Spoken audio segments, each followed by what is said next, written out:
let people in. Okay. We're now live. I'm actually waiting for, you're welcome, Yasia. Nice to have you join us. Yes. Thank you. I'm happy to be here. You're welcome, Yasia. All right, great. Okay, so let me let the rest of the people in here. You're welcome, Yasia Demnati. That's right. Yes. Hi, everyone. You're Hi, welcome. Yasia. Good morning. You're welcome. Thank you.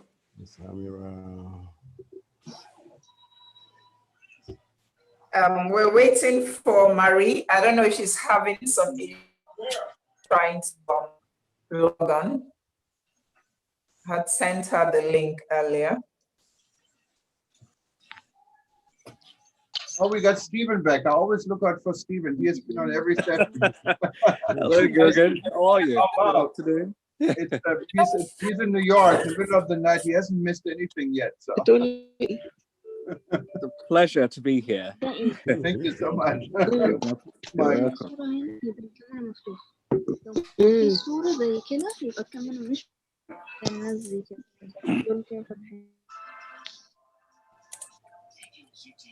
أكيد ولا نحن؟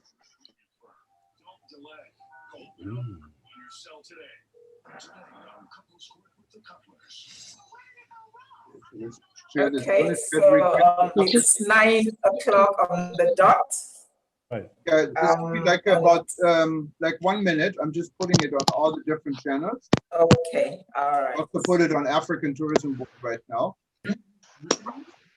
No, ya empieza ahora. A la otra vez, no. No antes.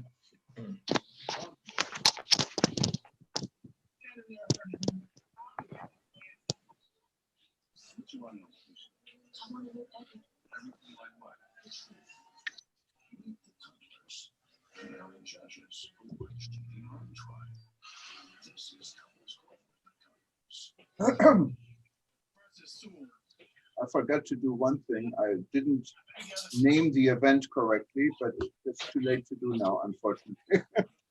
I just named it breaking news, but it's fine. We can correct this later. Okay, so let's. I'm going to put everyone on mute, and then Clara, you can unmute yourself, and Emmanuel, and then we can get started. Okay, I'm just going to be silent for like 10 to 15 seconds. That's fine, Youngin. You didn't.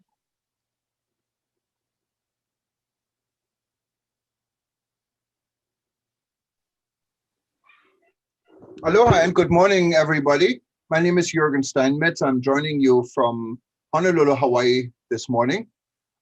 And I'm here for eTurboNews and livestream.travel. But more important, we'll continue to celebrate the launch of the World Tourism Network.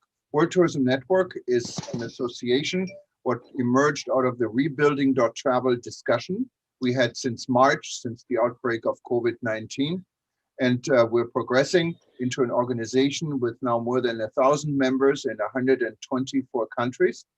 And some of us are meeting right now, and we're going to go to Nigeria to learn more about this West African country and what is going on in Africa. Before we do this, I wanted to remind everybody, we have a number of events coming up. The entire December is our launch events. We had our major launch, and we also had the ministerial panel already, and many other events. You can find both the archive and also upcoming events when you go to wtn.travel and click on the blue banner, or you click on the link for the launch event. It's very prominent.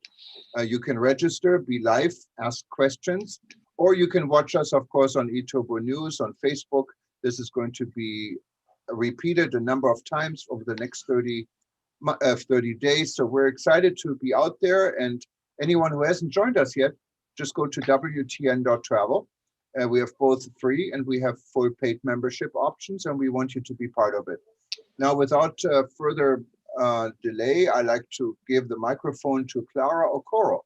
And Clara Okoro is joining us from Lagos, Nigeria. For those that don't know where Nigeria is, she will explain it. It's one of the most powerful countries actually in Africa, with a lot of people, very inventive people. We just earlier off the air, we talked about the vibrant fashion industry in that country. Lots going on. Welcome, Clara. You need to unmute yourself, please.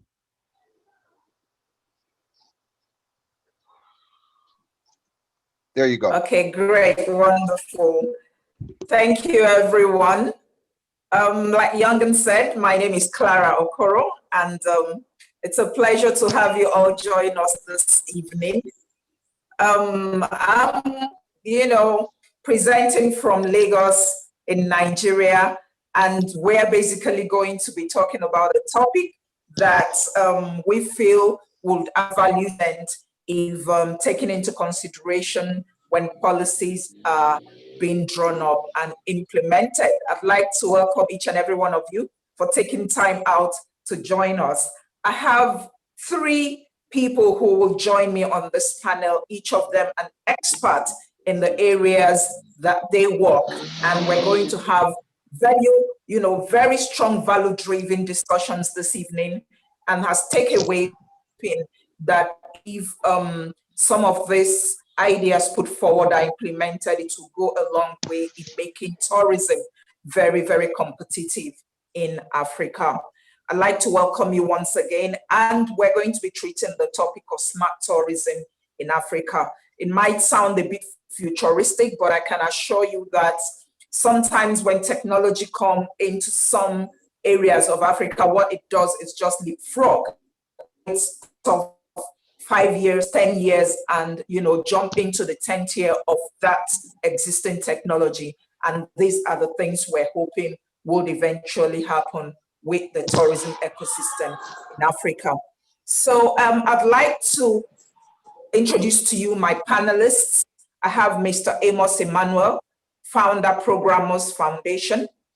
I have Mr. Yasir Demnati, Associate Director of Sales, Backyard in Dubai.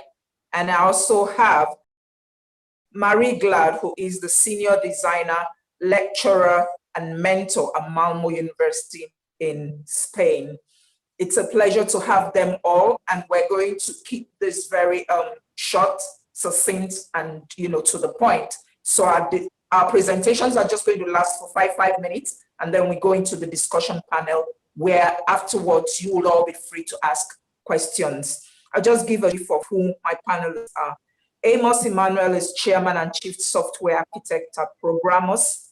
He is the immediate past Vice President, Information Technology Association of Nigeria, ITAN, and Nigeria's member of the World Information Technology and Services Alliance, WITSA.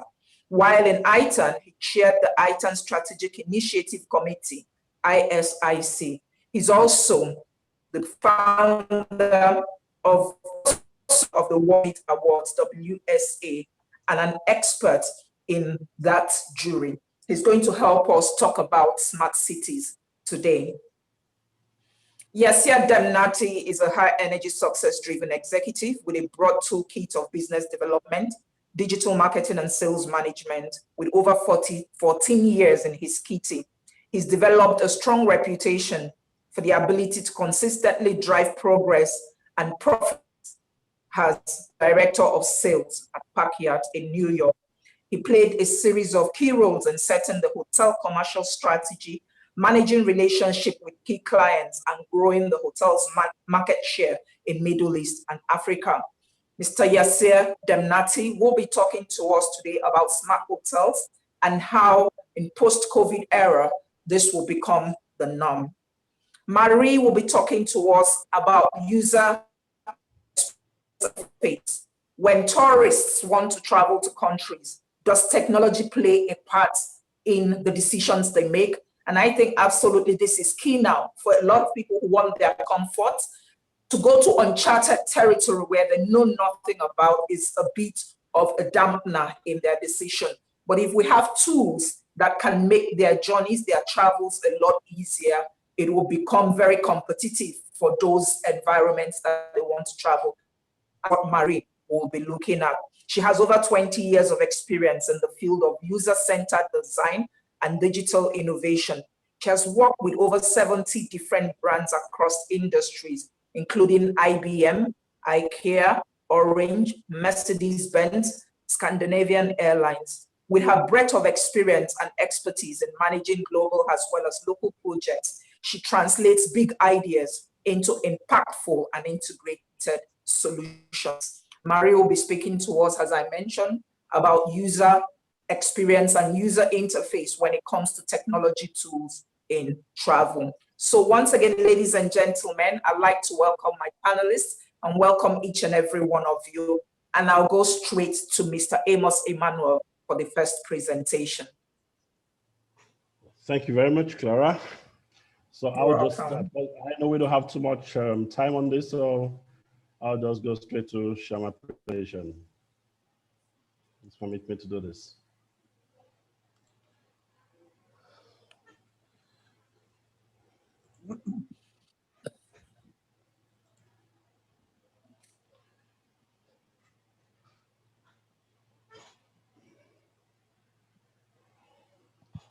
Please let me know when you see my screen. Your screen comes. Yes, we can. Okay, great. Thank you. Oh, great. Merci beaucoup. Right, as I'm sure, devoid of other introductions, because I don't have much time. I must say that I thank the World Tourism Network for this program today. I would just want to take the aspect that concerns me, which is trying to see how Africa should look at tourism going forward, because enough of the excuses we may want to give. Right.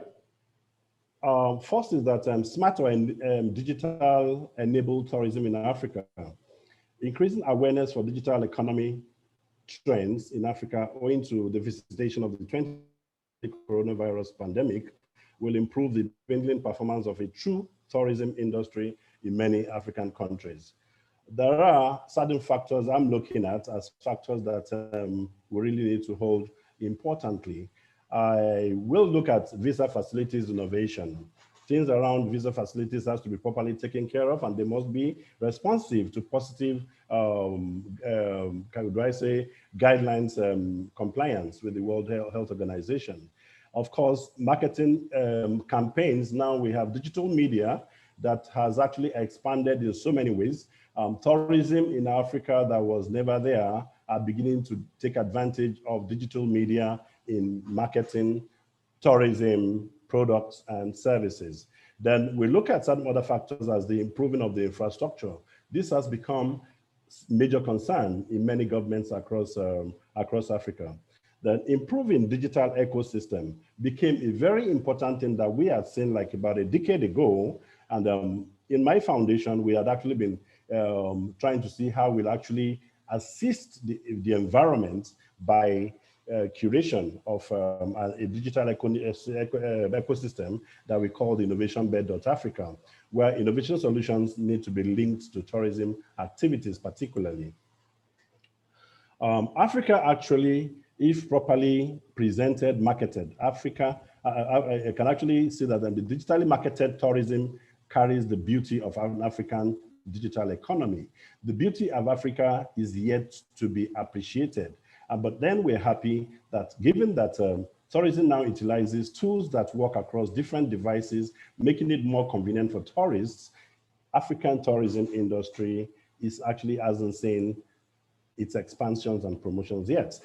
Now, improving infrastructure, we look at digital transformation. This is actually an inevitable journey that tourism organizations need to embark on, fundamentally changing the way in which business is done and customers are serviced. It is a journey that begins by evaluating the way the tourism organizations work, the way they communicate, the way they connect, and of course, the way they collaborate. And of course, bearing in mind that tourism in itself is a part of a major ecosystem, the digital economy of any nation. Nigeria and Africa, they are not out of this. So all the integrations of all of these are part of the SDGs that we believe, if properly harnessed, that technology will be able to really move the bars for this. Now, in the innovating of the problems of tourism under the innovation bed, we are actually looking at a situation whereby we are subjecting every youth around us to special training for which they can perhaps help their various regional leadership to see how they can change their mindset to imbibe digital methodologies that will improve tourism in many regions as we speak. Now, innovators are actually the fastest tourists. So because this is so, they had actually become very provoked, particularly in Africa, that they now begin to transform innovative ideas into ensuring that critical factors of smart tourism growth in Africa can be better maintained as positive, because you could also have this to be negative. Some of these factors include culture, peace, security, infrastructure, visas, like I mentioned, and a whole lot of other gamut of opportunities. We can now actually see that tourism as digital enterprise and hubs across economies, it actually conforms with all the expectations of SDGs number 1 to SDG number 17. This is totally taken care of. And tourism is linked with every sector of the economy. Tourism industry keeps tight correlation with the economic growth of the global economy, and as many factors impact positively or negatively the tourism industry. That Smart Tourism Africa is equally impacted. Now, there is a peculiarity when we want to look at tourism in Africa. In Africa, just like in perhaps some other climes, we realize that certain enterprises upon which tourism actually also operate from, we realize that there are certain levels of enterprises, whether in banking, whether in every other part, just like as it is in tourism, things at a point play at what we call the level of brick and mortar. Most of the operators at this level hardly find themselves on the internet. So we try to see how more of these people are educated and moved so that they can move levels up the ladder, so that they can actually encourage them to get to imbibe online presence, where they can actually kind of do at least some basic advertising of their services and the products. Later, try to grow them, that they can actually have e-commerce sites where they can actually not only advertise, they can have products being purchased. And of course, advance them into more advanced portals, of course, into perhaps much more sophisticated. What you find at the level of sophisticated portals in Africa would always be at the categories of multinationals who have found themselves, you know, in very attractive protection, in protective climate within the continent, because they are able to attain that caliber of growth. So we're actually taking this education backwards so that we can bring almost every player at the brick and mortar level, let them even have internet presence. And of course, at the first point that they're advertising, let them even begin to sell one product or the other, let them even begin to sell multiple, and later deliver services on the internet, and later begin to offer the attraction, because tourists want good service. If you are not there to offer good competitive service, then you're actually not in business. Africa has to move levels and advance its digital levels up this ladder of evolution of digital enterprise.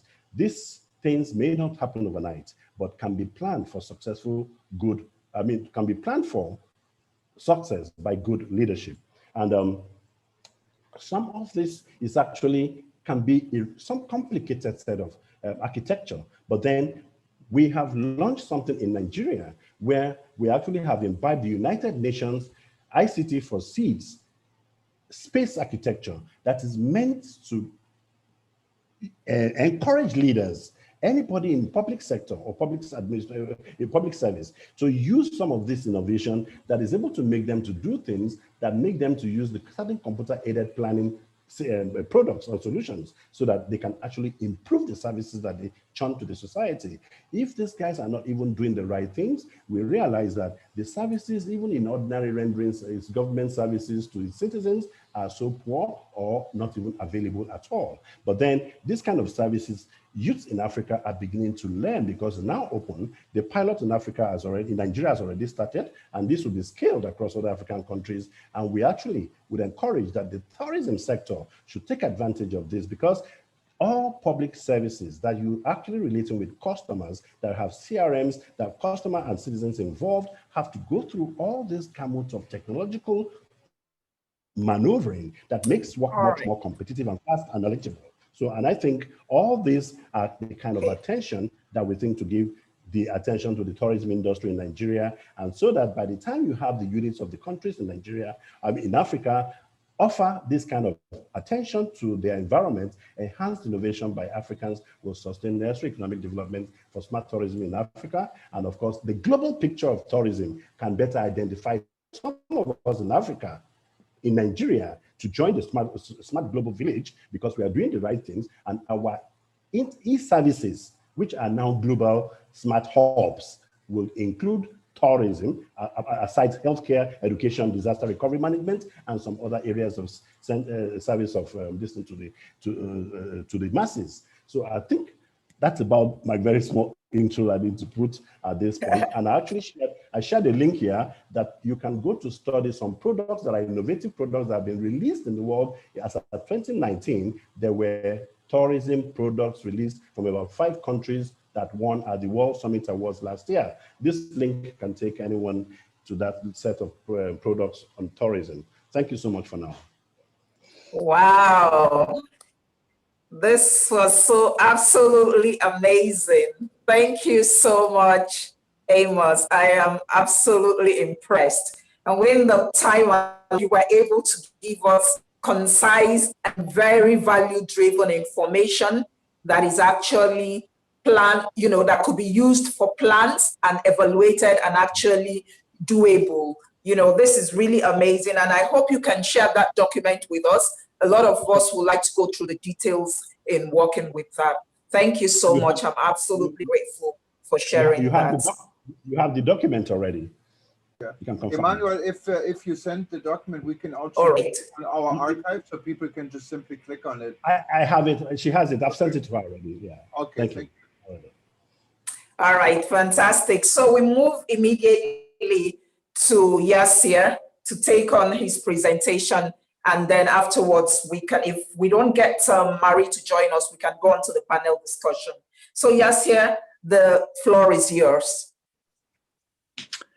Thank you so much, Clara. And I'd like to say hi to everyone and thank you for the WCN network for having us tonight. Thank you, Clara, for arranging this panel discussion. And I mean, the subject is so important that really requires us all to take a look into what kind of innovation we can bring into the tourism in Africa. I hope everyone is hearing me very well. So yes, we can hear you. Excellent. So I won't basically put up a presentation. I'll just share with you, I took a few notes and then I'll just share with you some of my points on the subject about smart hotels. But just as an introduction, I mean, basically technology nowadays is a crucial part of the tourism and travel industry, helping businesses with the day-to-day operations, while also improving the customer experience. Now, for this reason, it is important for hotels, airlines, restaurants, and any other type of company within the industry to keep up with the latest technology trends in the travel and tourism. Now, this is especially vital during the era of COVID-19, with the customer expectations shifting. In this presentation, I will share with you some of the new trends within the tech and hotel industry. And I've selected 7 of the latest and newest technology trends, along with some answers and applications into the tourism sector. So first, I'd like to speak about the voice search, voice control. Now, we all know how smartphones, smart speakers, AI assistants have all helped to increase the relevance of voice search as far as technology trends in the travel industry are concerned. It is therefore crucial when designing your website to keep the voice search in mind so that you can capitalize on that. Within hotel rooms, for example, voice control devices can be used to control lighting and or heating within rooms, or obtain tourist information without having to speak with a member of staff. It is likely to continue to expand in other areas too. Second, robotics. So the robotic technology is one of the most exciting forms of travel and technology trends that is constantly improving.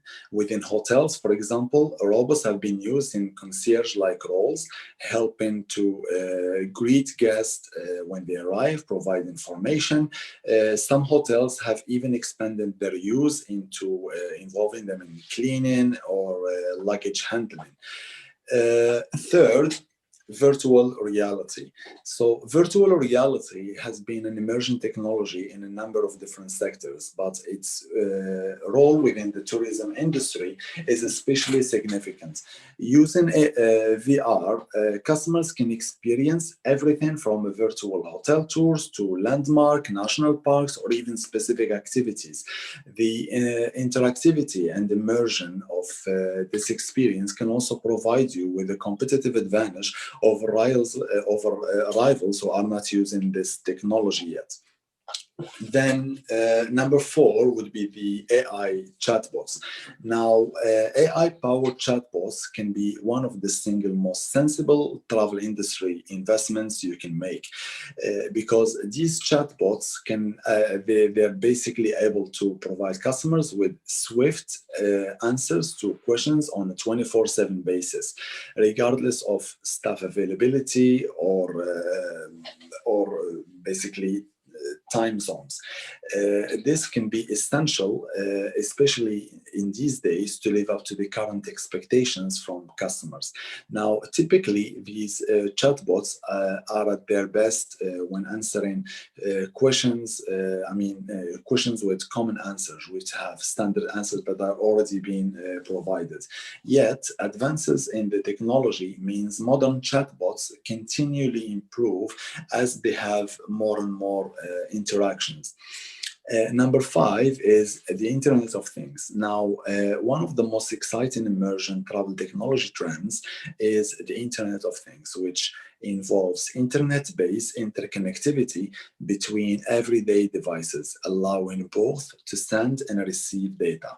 So, for instance, Internet of Things technology can be used in hotel rooms to provide customers with a device that connects to everything from the light to the heaters, air conditioning, curtains, allowing everything to be connected and controlled from one single place.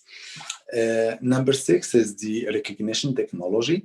Now, the recognition technology is especially interesting within this list of key trends due to its potential for removing friction from purchases and making interactions seamless. The technology itself includes fingerprints, retina scanning, facial recognition, and other biometric identifiers. So such technology is already being used in some hotels to allow access to rooms via fingerprints or to allow semi-contactless checkouts.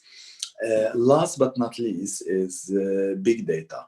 Now, in modern tourism management, big data is a fact of life. Now, almost all successful companies, they are employing big data into a day-to-day business. But one of the biggest uses for this technology is to analyze current business performance. In particular, hotel owners can use big data for revenue management processes, using historic occupancy and comparing with past trends to better anticipate the levels of demand. And then when demand is anticipated, pricing and promotional strategies can be better optimized. So to summarize, it is essential for companies to operate, which are operating into the travel industry sector, to keep up with the latest travel and technology trends.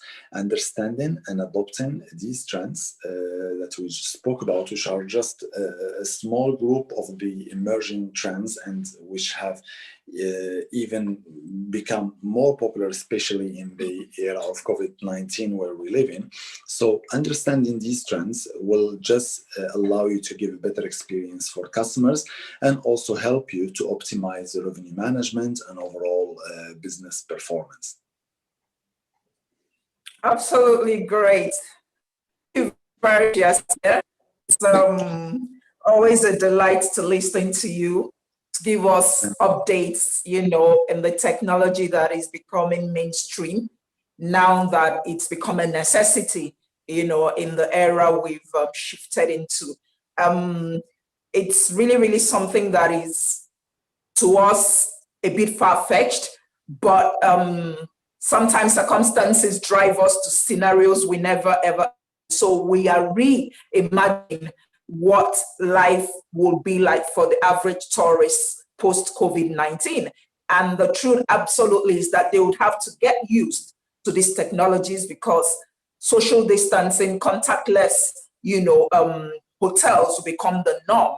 And the sooner we get used to this, the better for us. And that's why we're doing this series of enlightenment, so that the hotel owners, the tourists, and everyone will say. Absolutely.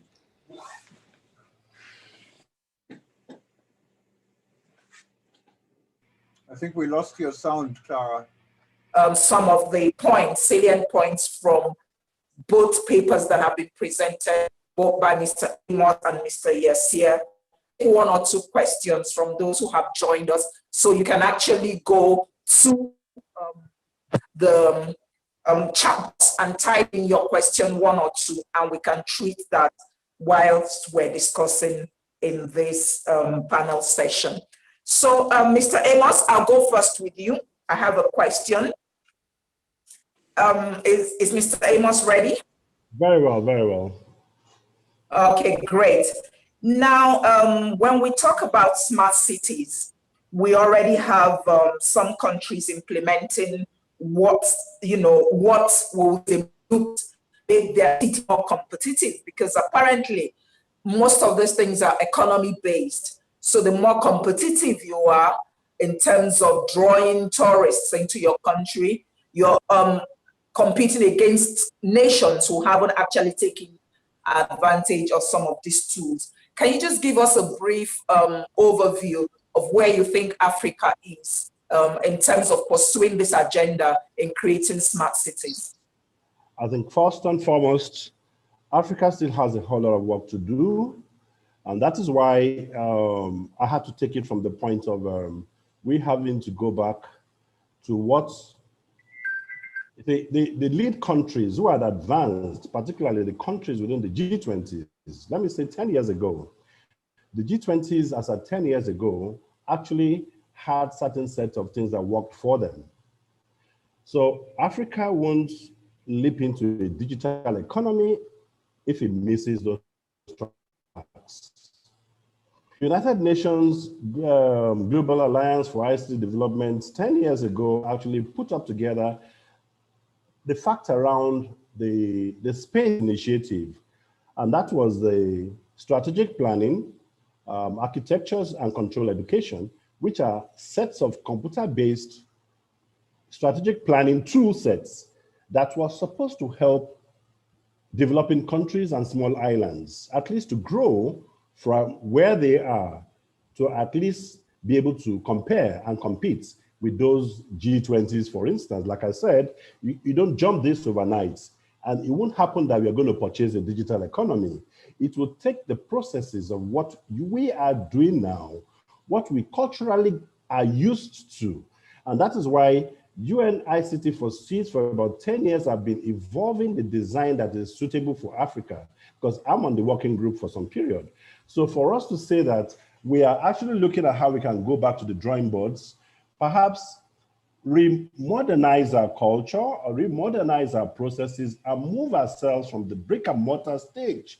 Like my dear brother Yasir spoke a lot about all these emerging technologies. For us, we are trying to see how we move this out of the classrooms, move away from the classrooms. Let's get to the rural, to the shanties. Let's get to the ghettos and change our ghettos to the ideal future communities. So it will take us to offer some of this enterprise thinking, strategic planning, to rebuild all these processes and make sure all these things are in place.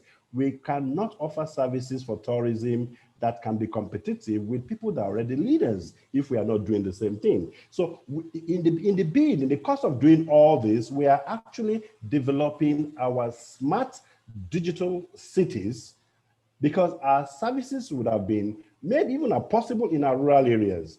People in our remote areas are now using digital tools to offer services that are bettering and improving and increasing their prosperity. That is first required before a tourist will be required in their environment. So like, while Africans were doing this before now, they're actually not getting the kind of economic value that they desire. And that is why the idea of really rejigging the ecosystem to make it more digital, have the smart impact on all of what they do, will give them the values that they desire going forward. That's what we're saying. It's needful for us to consider smart city content in what can take Africa to where we can be more competitive as we are, as a people. Okay, all right, sounds great. We'll keep thinking everything lies with government, or the buck stops at the government. I don't think so. It also means that as individuals, as communities, we need to actually begin to think about bringing the solutions to the table. It's our life. And if we keep waiting for the governments, we'll probably miss out on everything that would be beneficial to running a society. Most efforts of government will require that they take a tour. They're always taking trips and tour. In fact, they are touring to visit places where they have done what we are talking about now. Why don't you actually sow what you need to do and produce what you need to get?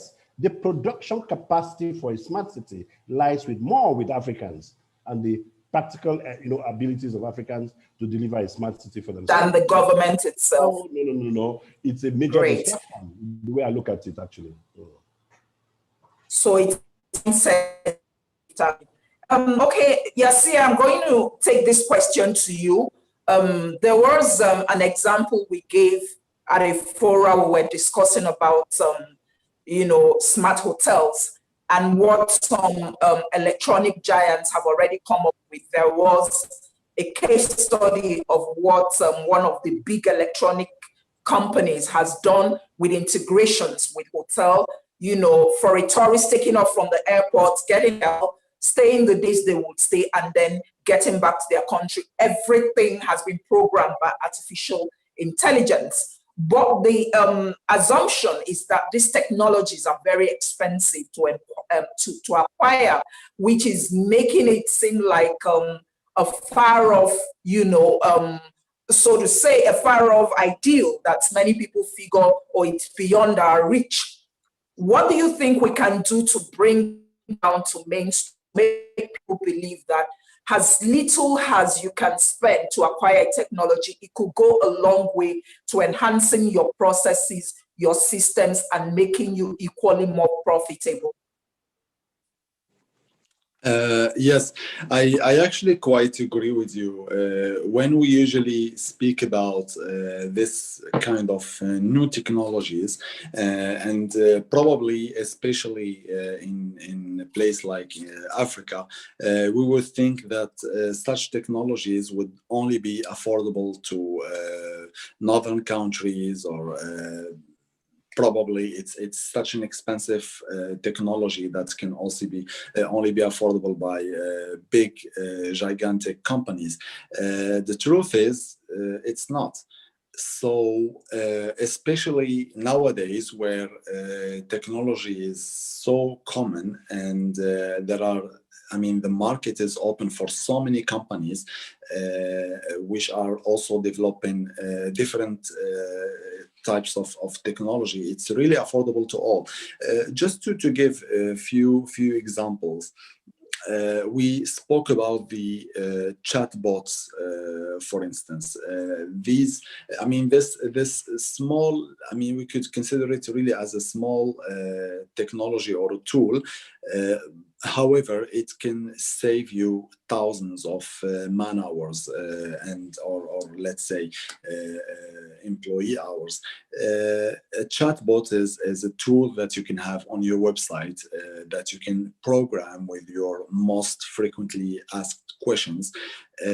Questions that usually would take time from an employee who would pick up the phone just to answer the same thing, whether there are questions about, let's say, timings of restaurants, to what kind of COVID-19 precautions the hotel is taking, or any other type of regular questions that we get all the time. So all these questions will be programmed together with the answer in a chatbot tool, and the person or the customer would log into the website, ask the question, and get an immediate answer without any human interference. This is such a regular technology right now that you can acquire with a few dozens of dollars, let's say, on a monthly or quarterly basis. Other technologies that have been implemented as well is like the Internet of Things into the hotel rooms. Now, perhaps this might be expensive, let's say, for an independent hotel, but with chain hotels that can acquire certain technology and then share the costs amongst multiple hotels, then it becomes, again, much more affordable. The thing is, nowadays, with the open market, especially in technology and technology-related travel industry tools, it's any type of hotel or travel industry company is able to acquire this type of tools. And just to give another example, we spoke about virtual tools. This has been now so common that, as a matter of fact, just a couple of weeks ago, I attended an international roadshow, which usually only happens in person, like some of the big international tourism roadshows, like ITB in Berlin or WTM in London, and so on. So I attended a virtual one where you were literally able to select a character, to dress them up, to choose all the physical features, and then you are walking around in an environment where you meet other people you can interact with, whether it's by chat or a voice call, and it was just so seamless. But actually, this technology is not new. I remember probably more than 10 years ago, it started in a video game. It was a game called Half-Life or Second Life, if I remember well, where you were able to do the same thing. You could literally like have a space in a virtual world, acquire real estate, go and do shopping. So what we are doing is merely adapting some of the technologies that are already there into different purposes.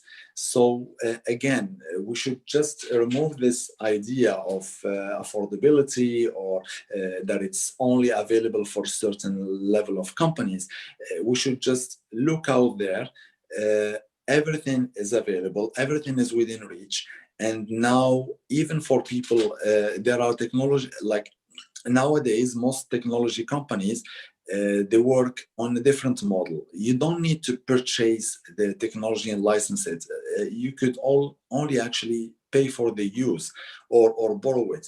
So instead of paying thousands or maybe tens of thousands to acquire certain technology, you could just pay a small regular fee, sometimes on monthly basis or yearly basis, for the use of this technology. Of some of this. All exactly. Right. Thank you so much. Because we just barely have 3 minutes to round up. I'm actually committed to keeping the time. And we just have one contribution from the chat, and it's from Robert Lamker. And he says, smart tourism is not only to put technologies into hotels, it is a private-public partnership at a local level, city level, with 3 objectives: connectivity, sustainability, and inclusiveness. Locations must be interested in smart tourism. If not, as in some European cities, they will reject tourism. For me, the main issue for the future is to train and educate future managers, the kind of program I give in France, Spain, and Algeria. And I guess it's also in alignment with what we're about to do with iSmart Africa as a platform where people will begin to understand the needs of Africa as a continent, so that the appropriate technologies would actually be presented to them. And the whole idea is, like we said, if we can have a mind shift and understand that the governments will not do everything. Individuals have solutions, and we don't have to wait for the government.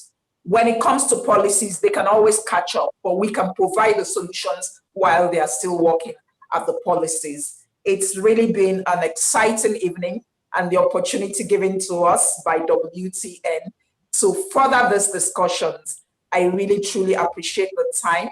Mr. Amos Emmanuel, Mr. Yesir Demnati, thank you for your time. And for those who also took out time to be with us, thank you for your time, and we hope you were able to glean a bit of information from all that we have shared this evening. Once again, thank you, everyone. Hand over now to you, Jen. Yes, thank you, Clara. Appreciate it. And it's completely okay to go over time. I don't think we had any event where we really stick with the time, and I appreciate this is such a nice effort, and it's such an important subject. You know, smart cities starts with smart homes, and I mean, I have a Google Assistant, so I can just say, Google, hey Google, what time is it? That's right. Absolutely. It doesn't want to answer to me now. Let me try it again. Hey Google, what time is it? It doesn't want to. Oh, here it is. Always ask me to play your favorite live radio station too. Just say play NPR, for example. See, it talks back to you. Amazing. You can even have a conversation. You can cuss it, and it never gets upset. You know, that's the nice thing. Well, you even need to have you even need to have the network. You need to even have the network to achieve that. Exactly, it's all coming from the internet, and it's absolutely amazing. And I know many years ago, my mother received a phone call, and she was telling me she talked to this nice young gentleman, and she had such a nice conversation. And then a day later, she gets a survey call and said how she liked talking to a computer. You know, so sometimes you wouldn't even know you're talking to a computer. but I give you an example. You know, the most exciting part sometimes when you get into a hotel from the airport and you get down, you know, at the foyer and you walk into your hotel room, and probably it's one of the hotels that have embraced technologies, and you can see all this reflected in the design.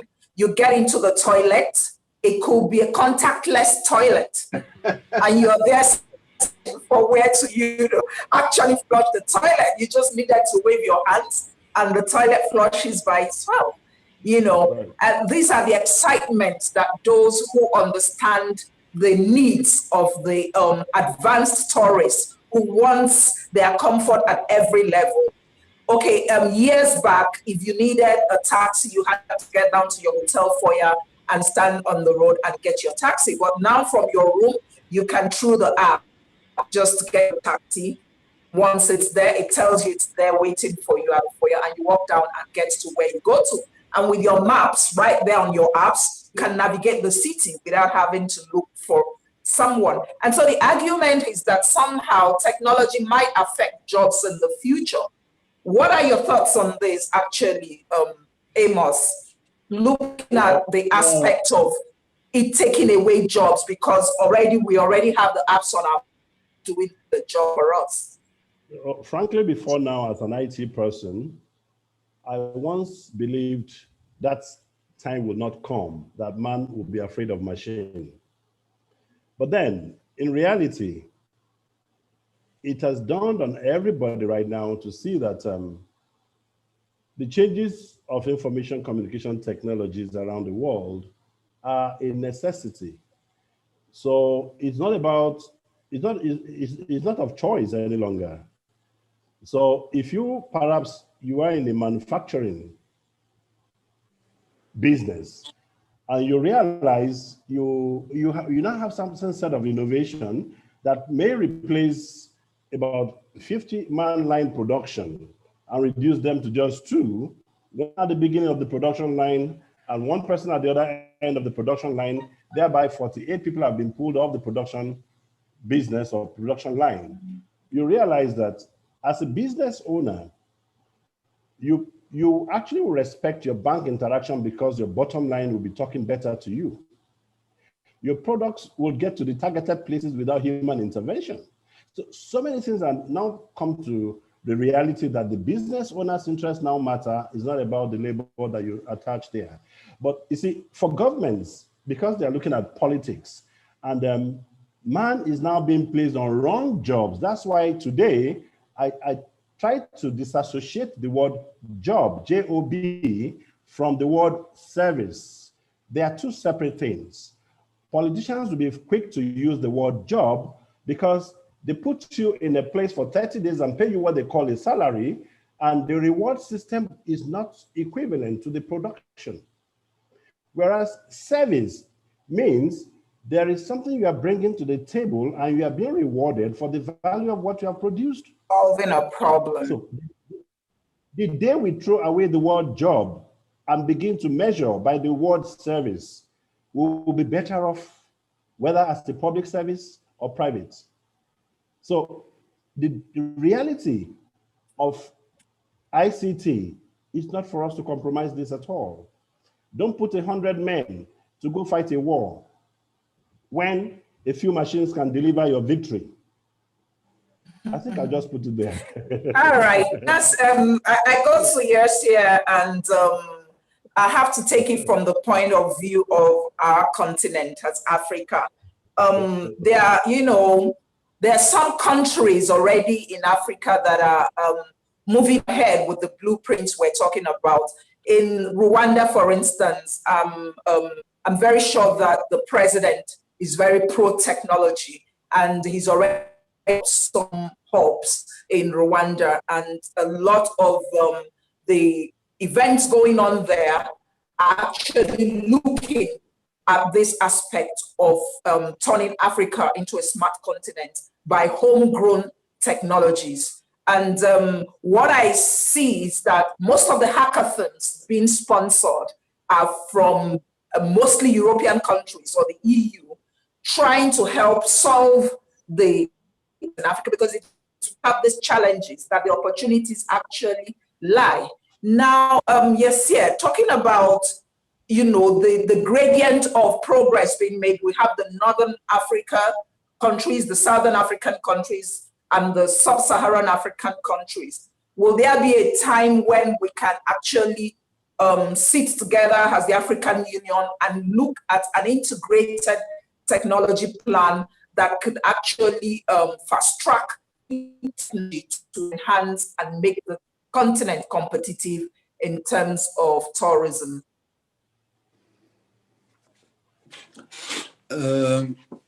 In terms of competitiveness, I believe that already in Africa we do have the resources. We have the human resources, we have the creativity, intelligence, the entrepreneurship. Most of the time, what's needed is just the support and guidance, or let's say platforms where youth could actually they just need opportunity to bring what creativity and to bring their solutions to the table.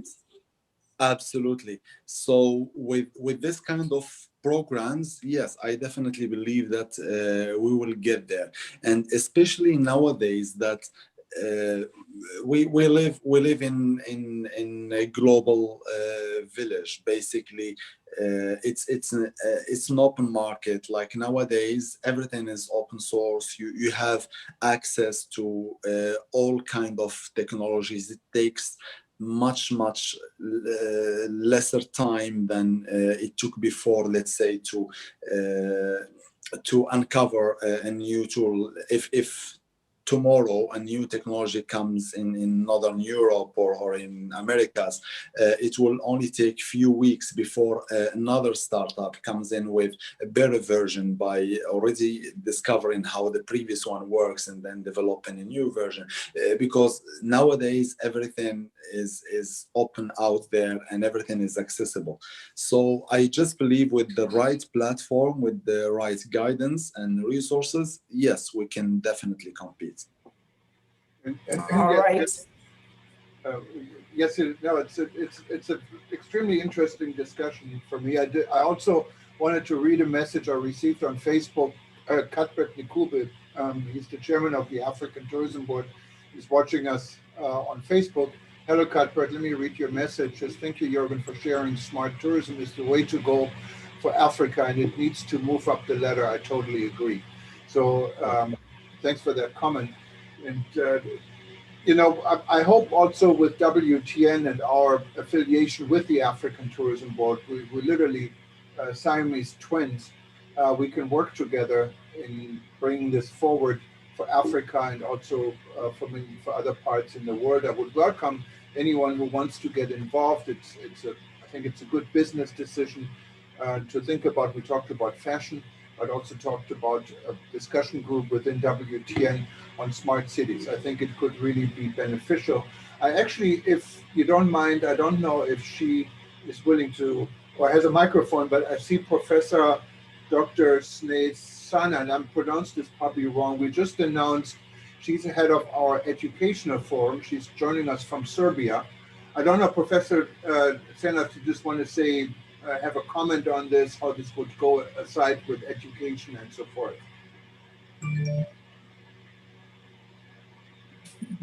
Good evening. Here she is. Good evening, Doctor. Good evening from Serbia. It was very nice panel. Really, I enjoyed very much. As you know, education is the most important thing for every aspect of tourism, because we have to educate people from the bottom to the top. And especially for smart tourism, there is a lot of opportunities for education, on the different levels and for different people. So I am very pleased if you can join us for education, so we can make a program for the special groups, and after that we can do it through our network. So I'm really enjoying. Absolutely. Do you agree? I absolutely agree with you, because education is the key factor that can unlock all that we've been discussing. Yes, it is very, very important. And this, as we have this problem all around the world on a global level, we can use this period of time to do good education for the future, because this is a gap where tourism sector is not working in a full, and then we can use it as a moment of truth to see where do we need education, which kind of education, to make special courses, special schools, and such a things. Because world is ours.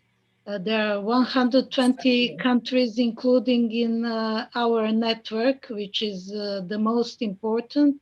And Jürgen, thank you very much for this idea and for this opportunity.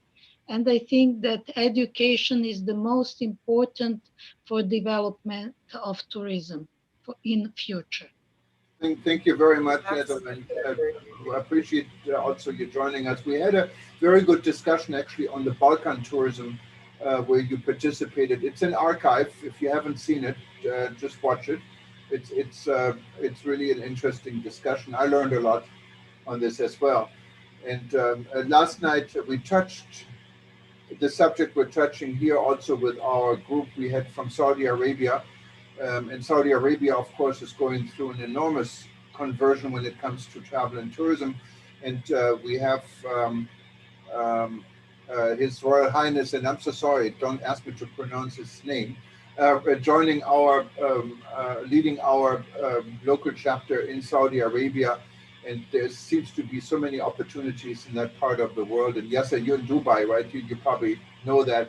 We also had a gentleman actually from Dubai on the forum who wanted to start a chapter in Dubai. So hopefully we can connect on that level as well. Absolutely. But if I don't know if there are any more questions, please raise your hand now. We can give you the floor. And there's Robert. I think Marie can just give us a few words before we sign off. She joined us, but I just believe we would have to schedule another presentation for her sometime in the future. Marie, are you willing to just say a few words before we sign off? Well, we have one question here. Can we use that? Should we use that first or after Marie? Okay, after Marie. Okay, go ahead. Hi, Marie. Hi, everyone. I'm really sorry about this. I had written 10 p.m. CET for this conference. And here we are, you know, the time zones and so forth. Well, it's always a challenge. Sometimes has to be the first. And unfortunately, it was today. Very sorry about that, everyone. This is such an interesting subject, no? Because it's really like, how do we reinvent ourselves? Not only like travel, but how we reinvent ourselves in this challenge that we are in, facing, no? And I'm just looking at the trends that McKinsey had described pre-COVID, no, for the industry.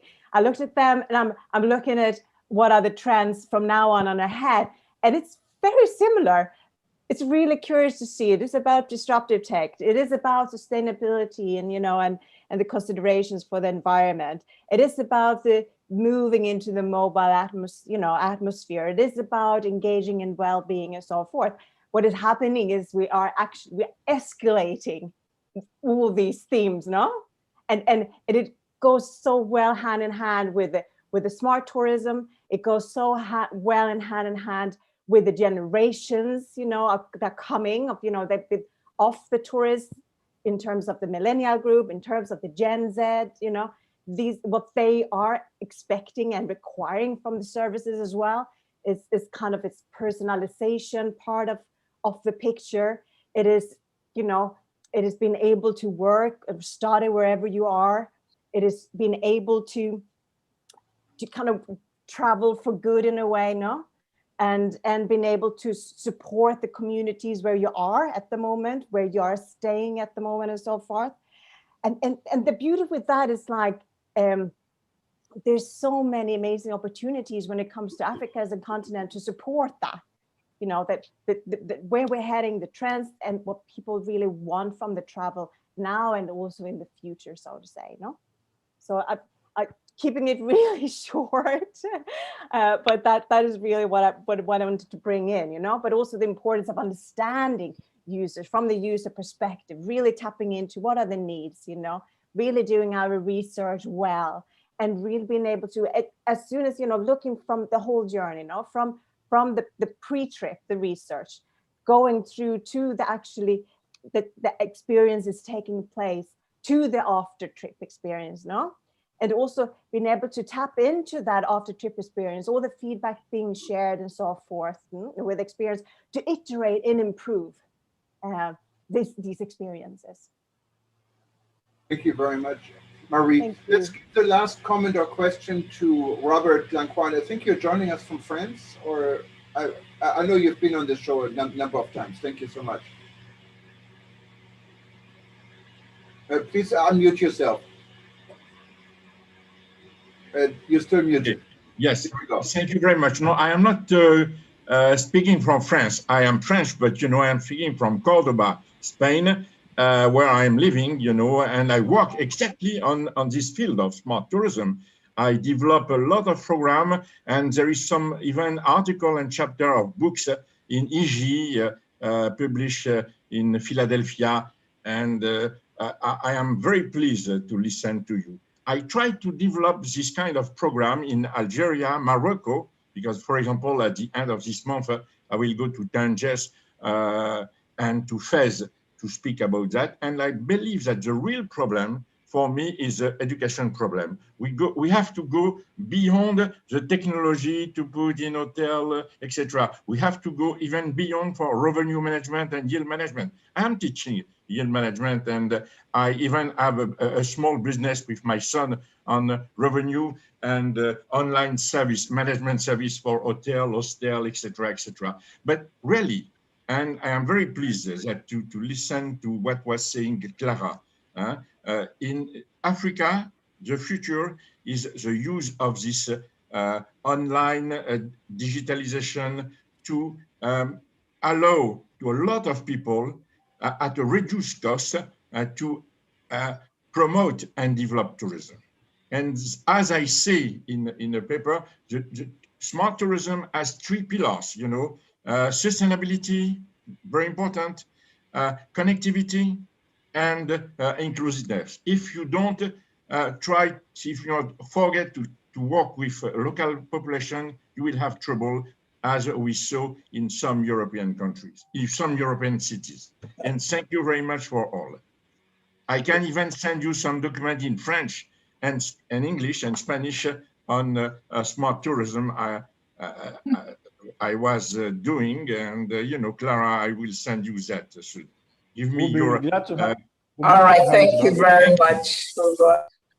Feel free to send us. You can just put it and add it to the form. And if we do decide, depending on any of you, to start a smart city interest group on WTN, we can collect all these items in there as well.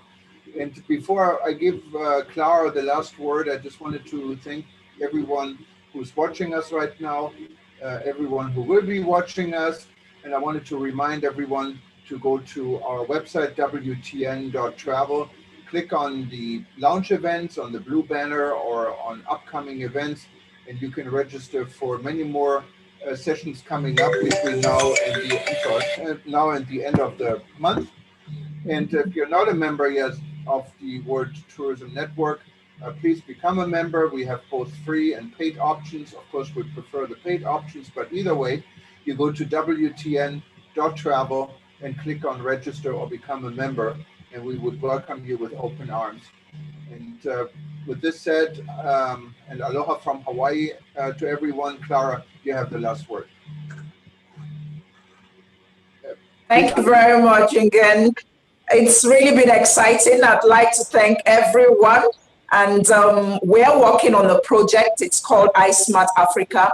And the whole idea is to digitize the hospitality sector in Africa.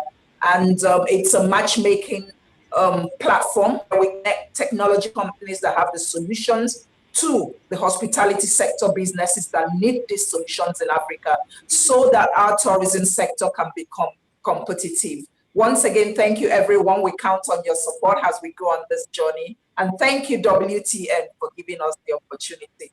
Good night from Lagos.